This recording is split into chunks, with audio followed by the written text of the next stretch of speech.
कल्पना कीजिए एक ऐसा विद्यालय जहां बच्चे अपनी गाय भैंस और बकरियों के साथ आते हैं। विद्यालय में बच्चों के मवेशियों को रखने की व्यवस्था भी होती है।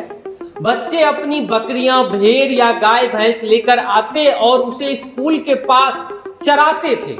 शाम को वो अपने लिए ज्ञान और अपने पशुओं के लिए घास का गट्ठर, जिसे बोझा भी कहते हैं, वो लेकर घर लौटते थे, जहां ब्लैक बोर्ड पेड़ों की छांव होती थी और क्लास का समय उनकी दिनचर्या के हिसाब से तय होता था। चरवाहा विद्यालय एक मजाक या फिर शिक्षा के क्षेत्र में एक ऐसी क्रांति जिसने सदियों पुरानी सोच को चुनौती दी।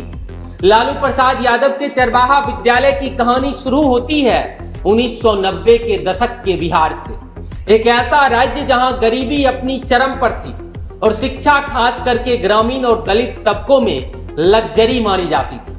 लाखों बच्चे स्कूल जाने के बजाय अपने परिवार का पेट पालने के लिए मवेशी चराने या खेतों में काम करने के लिए मजबूर थे। ये वो बच्चे थे जिनके लिए स्कूल एक दूर का सपना था, जिनके लिए स्कूल की दीवारों तक पहुंच पाना उनके बस की बात नहीं थी।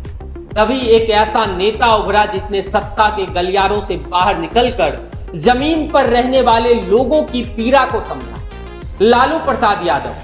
उन्होंने एक सवाल पूछा कि अगर बच्चे स्कूल नहीं आ सकते तो क्या स्कूल बच्चों के पास नहीं जा सकता है। और यहीं से जन्म हुआ एक अप्रत्याशित विचार का, चरवाहा विद्यालय का। दिसंबर 1991 में मुजफ्फरपुर के तुर्की में 25 एकड़ जमीन पर पहला चरवाहा विद्यालय खुला। यह सिर्फ एक इमारत नहीं थी, यह एक अवधारणा थी, एक ऐसा स्थान जहां शिक्षा और आजीविका एक साथ चल सकती थी। चरवाहा विद्यालय आम स्कूलों से बिल्कुल अलग था, जहां कोई भव्य इमारतें नहीं थी, बल्कि अक्सर पेड़ की छांव, किसी पंचायत भवन का कोना या सिर्फ खुला मैदान ही उनकी क्लासरूम हुआ करती थी। बच्चे सुबह मवेशियों को चराने के बाद या दोपहर में उनके आराम के समय या शाम को अपने काम से फुर्सत पाकर पढ़ने आते थे। शिक्षा को उनकी जिंदगी में फिट किया गया था, न कि उनकी जिंदगी को शिक्षा के हिसाब से मोड़ा गया था। जहां पर 5 से 15 साल के बच्चों को बुनियादी साक्षर बनाना मकसद था, ताकि अधिक से अधिक लोग पढ़ना, लिखना और गणित के सरल सिद्धांत समझने लगे। मकसद था उन्हें कम से कम इतना ज्ञान देने की कि वो अपना नाम लिख सके, हिसाब किताब समझ सके और दुनिया को थोड़ा बेहतर ढंग से जान सके। चरवाहा विद्यालय में सबसे दिलचस्प बात यह थी कि इन विद्यालय में बच्चों के मवेशियों को रखने की व्यवस्था होती थी। बच्चे अपनी बकरियां, भेड़ या गाय भैंस लेकर आते थे और उसे स्कूल के परिसर के पास चराते थे।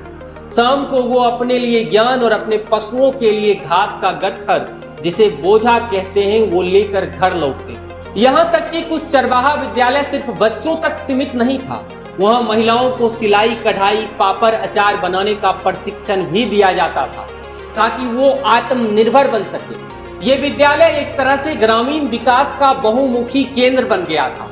शुरुआती दिनों में चरवाहा विद्यालयों को अंतर्राष्ट्रीय स्तर पर सराहना मिली। यूनिसेफ जैसी संस्थाओं ने इस पहल को शिक्षा तक पहुंच बढ़ाने का एक अभिनव मॉडल बताया। कई शिक्षाविदों ने इसे एक साहसिक प्रयास माना। तो वहीं इस विद्यालय ने सचमुच लाखों बच्चों को पहली बार औपचारिक शिक्षा का स्वाद चखाया था। वो बच्चे जिन्होंने कभी स्कूल का मुंह नहीं देखा था, वो अब अक्षर ज्ञान सीखने लगे थे। इन स्कूल ने ग्रामीण समुदायों में शिक्षा के प्रति एक नई जागरूकता पैदा की। माता पिता को लगा कि उनके बच्चे भी अब पढ़ सकते हैं। कई ऐसे उदाहरण भी सामने आए जहां चरवाहा विद्यालय से पढ़कर बच्चे आगे चलकर मुख्यधारा के स्कूलों में गए और अपनी जिंदगी में बदलाव लाए। ये एक ऐसी पहल थी जिसने शिक्षा को एलिट से निकालकर आम आदमियों तक पहुंचाने की कोशिश की। लेकिन हर सिक्के के दो पहलू होते हैं। जहां एक ओर तारीफों के पुल बांधे गए तो वहीं दूसरी ओर चरवाहा विद्यालय को तीखी आलोचनाओं का सामना करना पड़ा। सबसे बड़ा सवाल शिक्षा की गुणवत्ता पर उठा। सवाल उठा कि क्या खुले में बिना पर्याप्त संसाधनों के दी जा रही शिक्षा सचमुच सार्थक थी। शिक्षकों का प्रशिक्षण कैसा था, क्या वो पर्याप्त रूप से योग्य थे। वहीं बच्चों के पास अस्थायी भवन नहीं थे, शौचालय, पीने का पानी, किताबें, इन सभी चीजों की कमी ने गुणवत्ता पर और भी प्रश्न चिन्ह लगा दिया। विपक्ष ने इसे लालू की नौटंकी और वोट बैंक की राजनीति करार दी। आरोप लगे कि ये एक गंभीर शैक्षणिक पहल से ज्यादा एक प्रतीकात्मक कदम था। वहीं योजना को ठीक से चलाने के लिए पर्याप्त फंड नहीं मिला और जो मिला उसका प्रबंधन भी ठीक से नहीं हुआ। तो अंत में धीरे धीरे संसाधनों की कमी, गुणवत्ता पर उठते सवाल और बदलते राजनीतिक परिदृश्य के कारण चरवाहा विद्यालय अपनी चमक खोने लगा। एक के बाद एक बंद होते गया और एक महत्वाकांक्षी सपना अधूरा रह गया। तो क्या चरवाहा विद्यालय एक सफल क्रांति थी या एक असफल प्रयोग? इसका जवाब शायद इतनी आसानी से और सीधे तरीके से नहीं दिया जा सकता, लेकिन यह स्वीकार करना होगा कि चरवाहा विद्यालय ने शिक्षा के क्षेत्र में एक महत्वपूर्ण बहस छेड़ दी। इसने दिखाया कि शिक्षा को पारंपरिक चार दीवारी से बाहर निकालकर लोगों के जरूरत के हिसाब से ढाला जा सकता है। इसने लाखों वंचित बच्चों तक शिक्षा की पहली किरण पहुंचाई। लालू प्रसाद यादव का चरवाहा विद्यालय शायद पूरी तरह सफल नहीं हुआ, लेकिन उन्होंने एक महत्वपूर्ण सबक सिखाई कि शिक्षा सबके लिए है और कभी कभी उसे पाने के लिए हमें लिंक से हटकर सोचना पड़ता है। यह सिर्फ एक स्कूल नहीं था, यह एक सपना था, एक ऐसा बिहार का जहां कोई भी बच्चा शिक्षा से वंचित ना रहे। बाकी क्या कुछ कहेंगे आप चरवाहा विद्यालय को लेकर, कमेंट बॉक्स में बताइएगा जरूर।